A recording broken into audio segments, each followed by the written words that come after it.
अस्सलाम वालेकुम रहमतुल्लाहि व बरकातुहू। जी आप देख रहे हैं ये हड़प्पा में सारे के दिमाग के पास ट्रैक्टर ट्रॉली जो है खाली ट्रैक्टर ट्रॉली था जो लोड हुआ जोना वगैरह। ये धुंध की वजह से आप देख रहे हैं बिल्कुल 0% कुछ भी नज़र नहीं आ रहा। ये सामने पंप है वो भी नज़र नहीं आ रहा है। सामने सड़क के साथ पंप है। ये ट्राला जनाब गिर गया सड़क के साथ।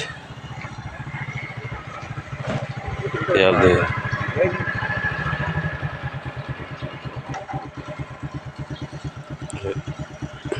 बुरा हाल हो गया ट्रैक्टर का भी।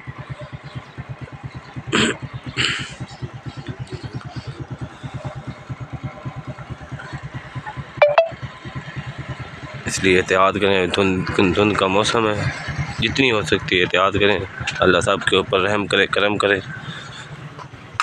अब भी सुबह के तकरीबन 9-10 का टाइम है, लेकिन धुंध जो है ये यहाँ से बोर्ड नज़र नहीं आ रहा, इतनी धुंध है, यानी कि स्मोक है।